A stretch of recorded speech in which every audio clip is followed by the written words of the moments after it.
हाय hi guys, क्या बताऊँ मेरे साथ क्या क्या हुआ, क्या क्या हुआ। मुझसे तो बात करना भी ठीक से नहीं निकल रहा यार। बहुत बहुत कॉम्प्लिकेटेड हो गई मेरी ज़िंदगी। अच्छा, क्या हो गया, ये जो पिछला जुमा था, उस जुम्मे तक मैं, मतलब जुम्मे नहीं, जुमेरात मैं टिका के दिन रात काम कर रही हूँ। मैं सुबह अपने फील्ड वर्क वगैरह पे जा रही हूँ, फिर वापस आ जाना, खाना खाना, उसके बाद थोड़ा सा रेस्ट कर लेना, उसके बाद दोबारा मेरे दिमाग में भूत सवार आईआरबी के ऊपर काम करना। हाँ, जो जो व्लॉग मैंने कल व्लॉग अपलोड किया था ना, उसमें मैंने आईआरबी की बात की है। तो फिर जी भूत सवार हो जाना कि यार चलो चलो चलो आईआरबी की चीज़ें करो, एडिट करो जो भी बोला हुआ है यार, कर कर के उसमें ना एक आईआरबी की एप्लीकेशन में अभी ये जुम्मे की रात शुरू हो चुकी है। तो आईआरबी में एक चीज़ आ गई, उन्होंने मुझे लिखा कि आपका जो देखो, एज अ यूएनटी स्टूडेंट ना, मैं किसी भी रिसर्च के लिए, किसी भी इस तरीके के प्रोजेक्ट के लिए अप्लाई नहीं कर सकती हूँ। एक जो यूनिवर्सिटी की फैकल्टी होगी वो अप्लाई कर सकता है, और फिर मैं क्योंकि वहाँ की स्टूडेंट हूँ तो मुझे एज को प्रिंसिपल इन्वेस्टिगेटर बनना पड़ेगा। मतलब कुछ रूल्स हैं। तो उसमें आईआरबी में लिखा हुआ था गाइस कि तुम्हारा जो है, जो प्रिंसिपल इन्वेस्टिगेटर है, उसने उसने भी एक चीज़ की परमिशन लेनी है।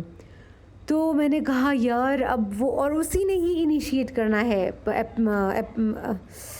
यार क्या बोलते हैं, परमिशन लेने का प्रोसेस, एक चीज़ थी। मैंने कहा ओ खुदाया, उसको तो मैंने जब लिया था तो इतना मुझे, ये देखें गाइस, यहाँ पे सारे गटर ऐसे ही खुले पड़े हुए हैं।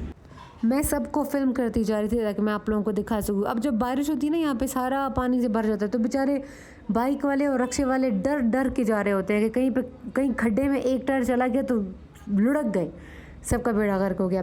Okay, no digressions. अच्छा फिर गाइज, मैंने कहाँ पे थी मैं, हाँ, अब जुमे की रात शुरू हो चुकी है। अब मैं बैठी हुई हूँ, 4 बज गए। उफ, मैं इतनी परेशान हो गई कि यार ये कैसे होगा। मतलब मुझे इतना टाइम लगा है, तो जो प्रिंसिपल इन्वेस्टिगेटर है उसको फिर कितना टाइम लगेगा। फिर ये तो मेरे पास तो 20 दिन भी अभी नहीं है, ये तो सारा कुछ ख़राब हो जाएगा। इतना मैं परेशान। उसके बाद लकीली मेरे को एक ईमेल आ गई कि नहीं नहीं नहीं, वो अगर तुम ट्रैवल कर रही हो तो बस फिर तुम्हारे लिए चाहिए, तुम्हारी प्रिंसिपल इन्वेस्टिगेटर के लिए नहीं चाहिए। अब मैं इतनी परेशानी को एब्जॉर्ब कर चुकी थी कि जबकि मुझे उसने बोला कि नहीं, तुम जा सकती हो, तुम ये काम कर सकते, तुम्हें है परमिशन, बस तुम्हें डेट्स के बारे में कंफर्म करना होगा। लेकिन मुझे अब परेशानी अंदर घुस चुकी थी यार। मुझे रात को नींद नहीं आई, रात को नींद नहीं आई। 4 बज गए, 5 बज गए, 6 बज गए, जब मुझे याद है कि बाहर इतना सुबह सुबह हो गई थी, रोशनी निकल आई थी, तब मेरी थोड़ी सी आंख लग गई है।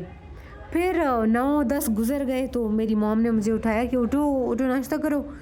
फिर मैं उठ गई, मैं बिल्कुल मर रही हूँ, बिल्कुल मर रही हूँ। फिर मैं देखती हूँ मेरे पास वाईफाई नहीं आ रहा। मैंने कहा यार अच्छा वाईफाई, तो मैंने कहा अच्छा ठीक है आ जाएगा, ठीक है आ जाएगा। उस दिन 15 तारीख थी। अब मैं देख रही हूँ, और उस दिन आशूरा का भी दिन था, तो मैंने कहा चलो ये सॉरी आशूरा नहीं, चहलम का दिन था। यार गली में इतना शोर है, मुझे 10 बार रुकना पड़ा है, गली में इतना शोर है। अच्छा गाइज, तो फिर मैंने कहा ठीक है आ जाएगा यार, आ जाएगा। अब मैं ऑलरेडी इतनी परेशान होकर बैठी हुई हूँ, ठीक है, रात वाले जो मैंने परेशानी एब्जॉर्ब कर ली, और उसके बाद सुबह में वाईफाई नहीं आ रहा। अभी फ़ोन का तो पैकेट डाटा वो तो होता ही नहीं है, यू फ़ोन का जो है। अब मैं कह रही हूँ यार वाईफाई आ जाएगा यार, कनेक्ट हो जाएगा, कनेक्ट नहीं हो रहा, नहीं हो रहा। I kept on trying, connect नहीं हुआ।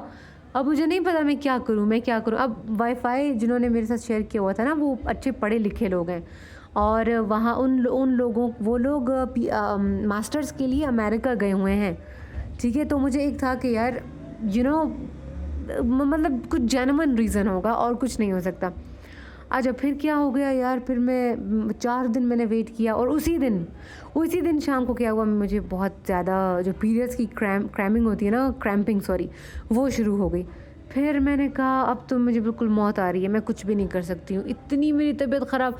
अब दिमाग में सब कुछ चल रहा है, मेरा आईआरबी अप्रूव होगा नहीं होगा, दूसरा मुझे वाईफाई कनेक्ट होगा नहीं होगा। अगर वाईफाई कनेक्ट नहीं होता तो फिर मैं क्या करूँगी, मैं कहाँ जाऊँगी, मैं कैसे काम करूँगी।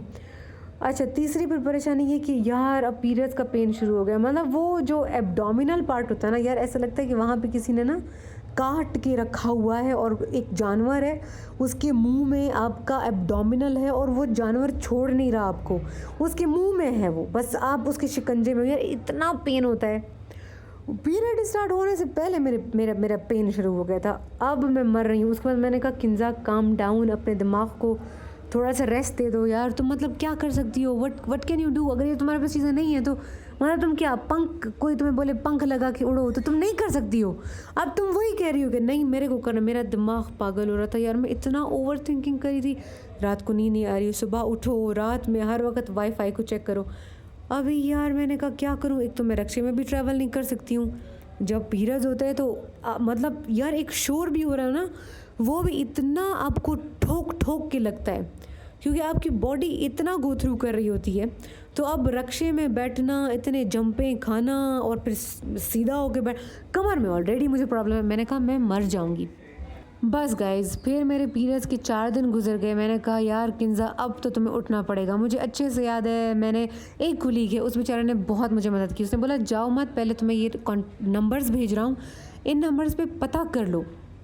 उस चीज़ ने मुझे बहुत मदद की क्योंकि जब आप रक्शे में बैठ के जा रहे हो, अब मेरा घर इतना दूर है मेन बाज़ार से, वहाँ जाओ, रक्शे वाला लेगा 500 या 700, वहाँ जाओ, फिर वहाँ पे काम नहीं हो रहा, फिर वो आपको दोबारा भेजेंगे वहीं पे जहाँ पे आप रहते हो और आपका काम भी नहीं होगा। तो मतलब मुफ्त में इतना रोलना, इतनी ख्वारी।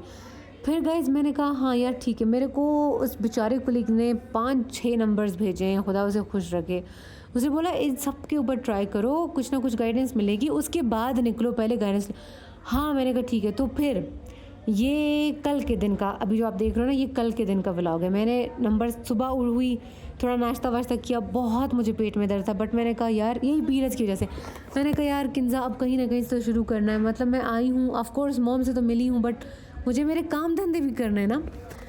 फिर मैंने कहा यार उठो किंजा, उठो उठो उठो, you have to do it. बस फिर उसके बाद मैंने फ़ोन नंबर्स घुमाए तो एक PTCL का नंबर था, वो वहाँ पे भी बड़ा अच्छा भाई बैठा हुआ था। उसने मुझे बताया बाजी आप रहती कहाँ पे हैं, जगह बताया। पर मैंने उसे बताया, फिर उसने बताया तुम्हारे घर के बिल्कुल साथ ये वाली जगह है, इधर चली जाओ। बस ठीक है मैंने कहा। फिर मैं वहाँ गई, बहुत अच्छा हो गया कि उससे मैंने पूछ लिया, वहाँ मैं गई। अब आगे की स्टोरी अगले व्लॉग में guys, please like and subscribe.